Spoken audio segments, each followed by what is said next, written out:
course, this is the secret knowledge, one of the most powerful cantos in Savitri, where Sri Aurobindo is now telling us that we don't know how this drama's course is going to run. And the reason for that is that our uttered sentences seem to veil in their thought. And the Divine Mother holds back this mighty plan from our sight. She has concealed her glory and her bliss and disguised the love and wisdom in her heart. Can we have someone do the definitions of love, because they're so important, and I don't think we've done them yet. From the lexicon, love.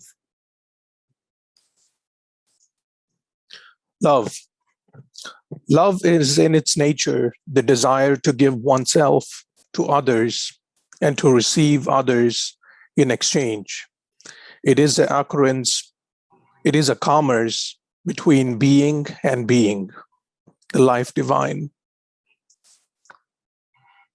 Love at its origin is a self-existent force, an absolute, a transcendent, which does not depend upon the objects.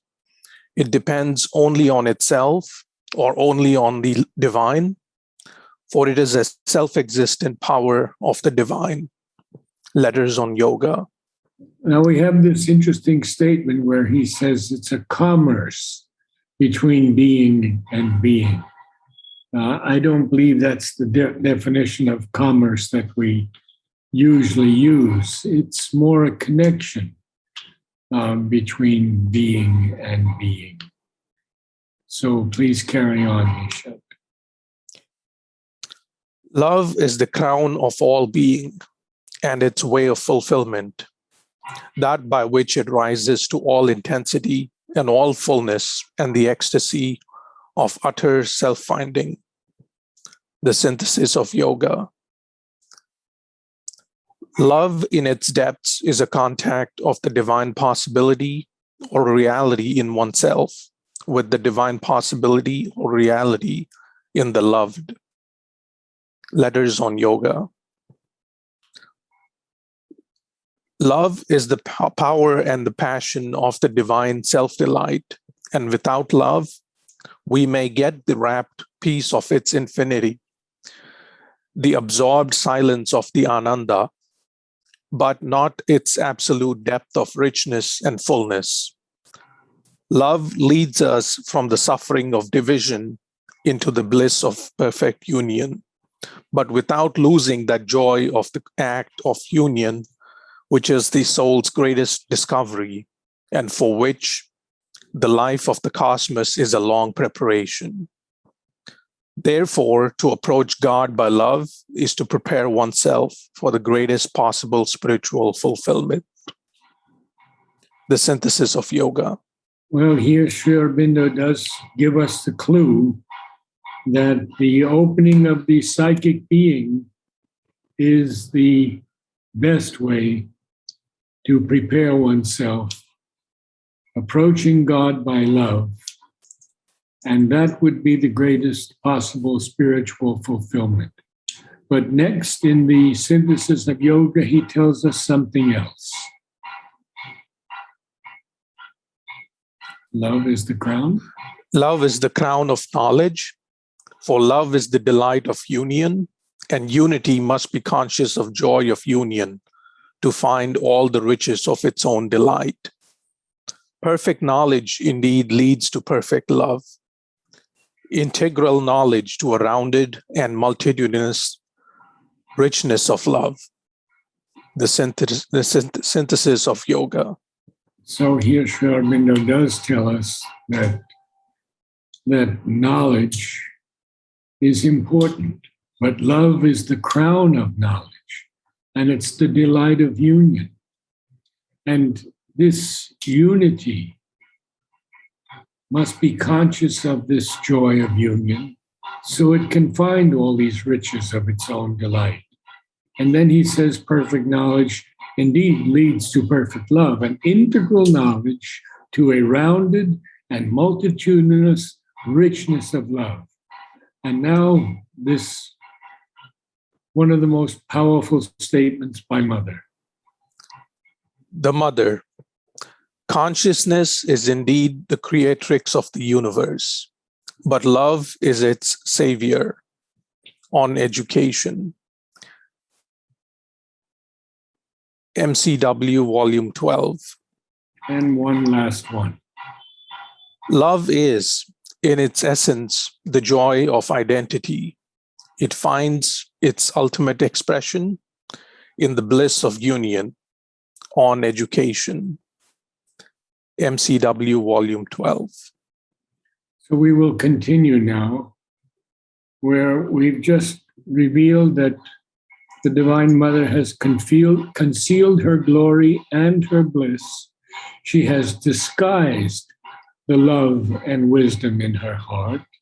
And what else has she done? Because there's a semicolon there. Of all the marvel and beauty that are hers, only a darkened little we can feel. And then he speaks of the Lord, and he says he too wears a diminished Godhead here. He has forsaken his omnipotence, his calm, he has foregone, and infinity. He knows her only. He has forgotten himself. To her, he abandons all to make her great. Can someone tell me what they feel these lines mean? Anyone?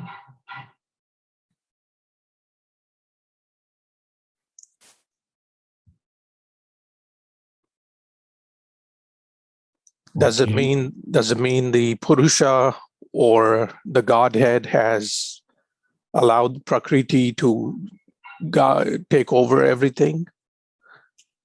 Yes, just as Sri Aurobindo had given the whole ashram to the mother when he had to go into retirement to bring down the supramental.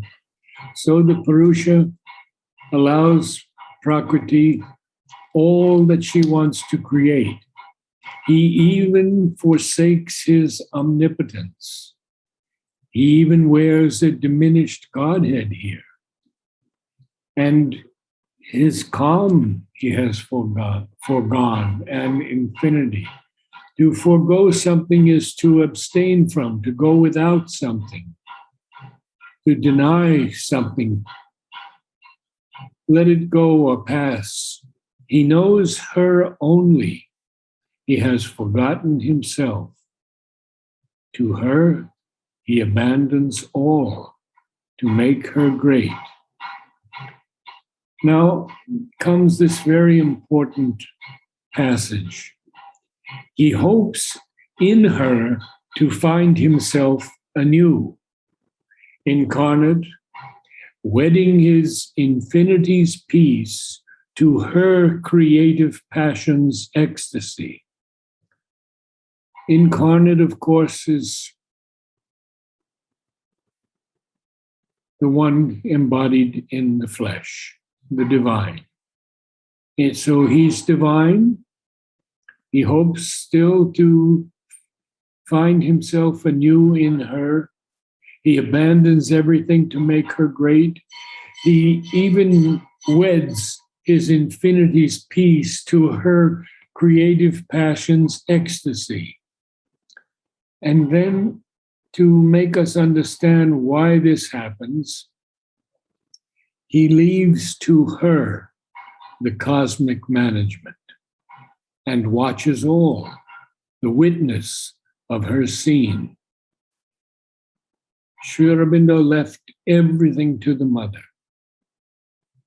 All the daily work of the ashram, the meeting of these hundreds and hundreds of people, the questions and difficulties that arose in the ashram, all was on the mother. So Sri Aurobindo here was the witness of her scene, as the Purusha is the witness of Prakriti's scene. He continues on now. He says, a supernumerary on her stage, he speaks no words or hides behind the wings. A supernumerary is someone who has maybe a little part in a play. He's a walk-on, he's an extra. And he appears in the play without speaking any lines. Could be a part of a crowd also. So the divine is a supernumerary on the mother's stage. He speaks no words or hides behind the wings. We know what the wings are in the theater. He takes birth in her world, waits on her will, divines her enigmatic gesture sense, the fluctuating chance turns of her mood, works out her meanings she seems not to know, and serves her secret purpose in long time. We have to remember that from the beginning, this is a play of the divine, putting himself out in time and on earth to experience different aspects of himself as in a play. So he takes birth in this world. He waits on the mother's will. He divines. Divines here means perceives by intuition. He divines her enigmatic. Now, enigmatic is perplexing or mysterious. Divines her enigmatic gesture sense, even the fluctuating chance turns of her mood. And yet he works out her meanings she seems not to know. He doesn't say that the divine Prakriti doesn't know. She seems not to know. And yet he serves her secret purpose in long time. Now, have we done the definitions of time? Vladimir, you would know this. Yes, we did. Yes. Oh, we continue now with this beautiful passage of the divine's sacrificing himself to allow the mother to experiment. He worships her. And it says here, as one too great for him, he worships her. He adores her as his regent of desire. A regent is someone who governs in place of a king or a queen. It could be just a ruler. So he adores her as his regent of desire. He yields to her as the mover of his will. He burns the incense of his nights and days, offering his life a splendor of sacrifice. He continues, a rapt solicitor for her love and grace. His bliss in her, to him, is his whole world. He grows through her in all his being's powers. He reads by her God's hidden aim in things, or a courtier in her countless retinue, content to be with her and feel her near. And I have to go to the next page. And we'll discuss this at some length. I just want to finish the line. He makes the most of the little that she gives, and all she does drapes with his own delight. So let's go back and see what he does here. He yields to the mother as the mover of his will. He also burns the incense of his nights and days and offers his life, a splendor of sacrifice. He is a rapt solicitor for her love and grace. Now, rapt here means entranced or enraptured or ecstatic. And is a solicitor, of course, is one who entreats earnestly or respectfully requests or petitions something, solicits, or even begs favors. He pleads. He's an advocate. So a rapt solicitor for her love and grace. His bliss in her. To him is his whole world. He grows through her in all his being's powers. He reads by her God's hidden aim in things. It's interesting because the divine grows through the Divine Mother in all his being's powers. For we know he's the eternal, he's the infinite. And yet, Sri Aurobindo says his bliss in her is to him his whole world. And he reads even by her God's hidden aim in things. And then he continues, or a courtier in her countless retinue. Well, a courtier is a person who is in attendance at the court of a king. And a retinue are the retainers or attendants who accompany a high-ranking person.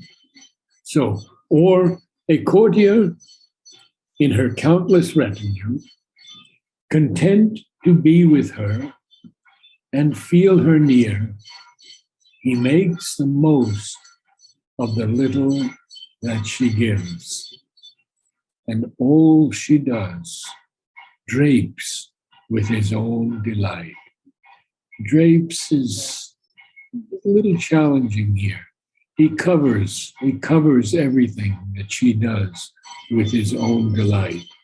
We know drapes over windows cover the windows. So here, all she does, he drapes with his own delight.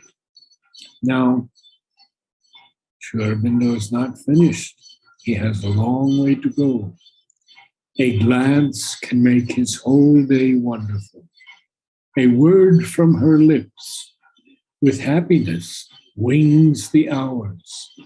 To wings is to fly, the hours fly, to move rapidly, to speed. So a word from her lips wings the hours with happiness.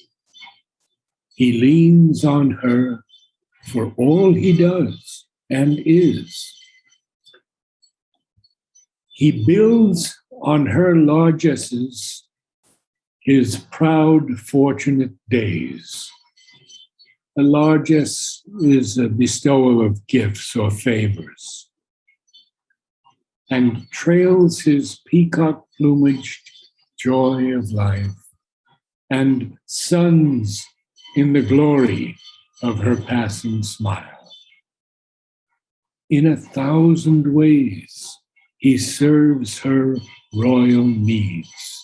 He makes the hours pivot around her will, makes all reflect her whims. All is their play. What is a whim? It's a capricious idea, fancy. Makes all reflect her whims. All is their play. And then he ends this whole section with this whole wide world is only he and she. he will go on. But if you have any questions, either Vladimir or I can answer them. Everything clear to everyone? Then we'll carry on. This is the knot that ties together the stars. The two who are one are the secret of all power. The two who are one are the might and right in things. Mother has said to us, only when you see Sri Aurobindo and myself as one can you know something of our work. His soul, silent, supports the world and her. His acts are her commandments' registers. A commandment is an edict or a divine command. We would call it an adesh. A register is something set down, usually in writing. It's also a formal recording of items, names, reactions. So his acts are her commandments, registers. And then he says, happy, inert, he lies beneath her feet. His breast he offers for her cosmic dance, of which our lives are the quivering theater. Quivering is trembling theater. Why is that so? Well, he answers it. And none could bear but for his strength within, yet none would leave because of his delight. His works, his thoughts have been devised by her. His being is a mirror vast of hers. Active, inspired by her, he speaks and moves. His deeds obey her heart's unspoken demands. Passive, he bears the impacts of the world.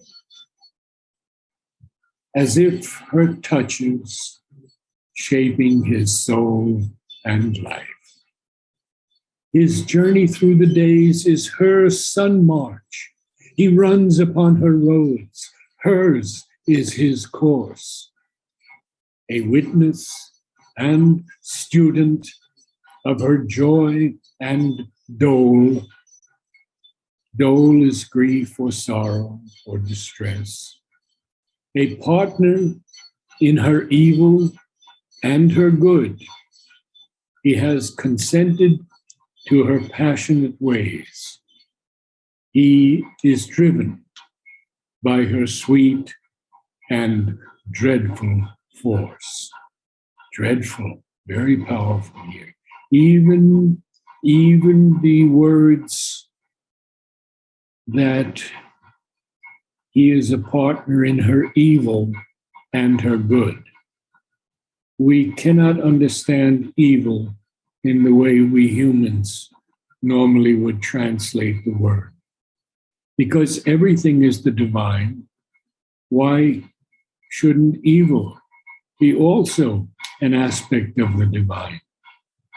I've read a lot, and Vladimir, if you could share some thoughts in this long, long passage, which is going to continue also, but whatever you could share with us.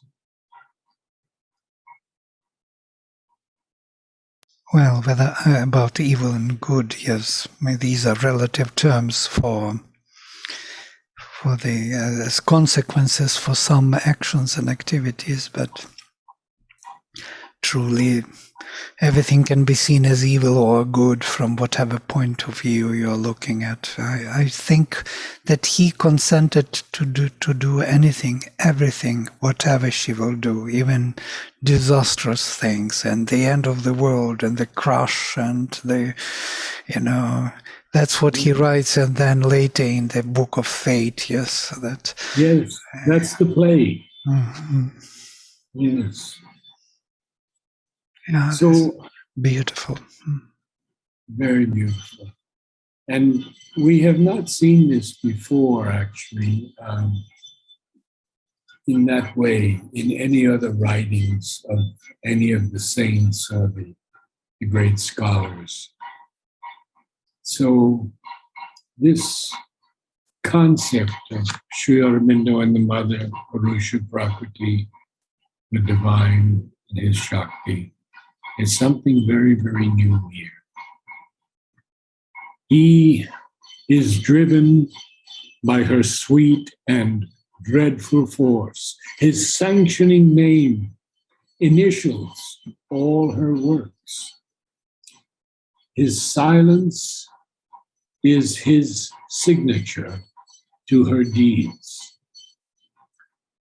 In the execution of her drama's scheme, in her fancies of the moment and its mood, in the march of this obvious, ordinary world, where all is deep and strange to the eyes that see, and nature's common forms are marvel wefts. This is a beautiful, beautiful statement. She, through his witness sight and motion of might, unrolls the material of her cosmic act. Her happenings that exalt and smite the soul, her force that moves, her powers that save and slay, her word that in the silence speaks to our hearts, her silence that transcends the summit word, her heights and depths to which our spirit moves, her events that weave the texture of our lives, and all by which we find or lose ourselves. Things sweet and bitter, magnificent and mean, things terrible and beautiful and divine. Let's look at a few words. We have marvel wefts. A weft is a kind of, what would you say, uniting together, coming together of something. The wefts of nature. Even the common forms are something marvelous. If we truly study, as a horticulturist would study, the plant from the seed to growth, to bud, to blossom. And many have done time-lapse photography to show us how this occurs. We see it as miraculous. It is not common at all. So what ordinary people may see in nature, common forms, are actually marvel wefts. And she, through his witness sight and through his motion of might, unrolls the material of her cosmic act. Now, he continues, her happenings that exalt and smite the soul. Well, to exalt is to raise in rank or status, to elevate. So her happenings that exalt and smite. Smite is to hit something with a heavy blow. Smite the soul. her happenings that exalt and smite the soul, her force that moves, her powers that save and slay, her word that in the silence speaks to our hearts, her silence that transcends the summit word. It's a very interesting line. There is a silence that transcends the summit word. That is the precursor of the word. And when Sri Aurobindo says in the Bible, quoting Sri Aurobindo, God said, "Let there be light," and there was light. It is creation by the word. This is from his future poetry, in which he tells us that the word is a sound expression of the idea. And in the superphysical plane, when an idea has to be realized, one can, by repeating the word expression of it, produce vibrations which prepare the mind for the realization of the idea. And now this most important sentence. That is the principle of the mantras and of japa. One repeats the name of the divine, and the vibrations created in the consciousness prepare the realization of the divine. Oh, so important. We should read it over and over again.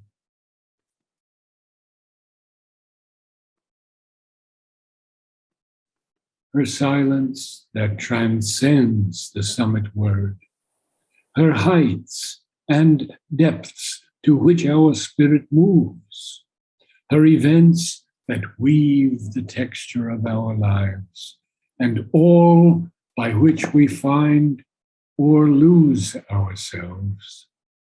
And what are these things? Things sweet and bitter, magnificent and mean, things terrible and beautiful and divine. Her empire in the cosmos she has built. He is governed by her subtle and mighty laws. And Sri Aurobindo has a lot to say about law, that law is never absolute. It can change as we change. Now, he says that his consciousness is a babe upon her knees, his being a field of her vast experiment. Her endless space is the playground of his thoughts. She binds to knowledge of the shapes of time and the creative error of limiting mind and chance that wears the rigid face of fate, and her sport of death and pain and nescience, his changed and struggling immortality. Of course, nescience here is the absence of knowledge or awareness, ignorance. And nescience in nature is the complete self-ignorance, he tells us in the Life Divine. His soul is a subtle atom in a mass. His substance, a material for her works. His spirit survives amid the death of things. He climbs to eternity through being's gaps. He climbs to eternity through being's gaps. He is carried by her from night to deathless light. This grand surrender is his free will's gift. His pure transcendent force submits to hers. In the mystery of her cosmic ignorance, in the insoluble riddle of her play. That's a very interesting statement. In the insoluble riddle of her play, what happens? A creature made of perishable stuff, in the pattern she has set for him, he moves. He thinks with her thoughts, with her trouble his bosom heaves. He seems the thing that she would have him seem. He is whatever her artist will can make. Although she drives him on her fancy's roads, at play with him as with her child or slave, to freedom and the eternal's mastery, and immortality stand above the world, she moves her seeming puppet of an hour. He continues, even in his mortal session in body's house. Wow. So when the divine takes birth in human form and is an aimless traveler between birth and death, ephemeral, dreaming of immortality, to reign, she spurs him. Ephemeral, of course, is transitory, short-lived. He takes up her powers. He has harnessed her to the yoke of her own law. His face of human thought puts on a crown. Held in her leash, bound to her veiled caprice.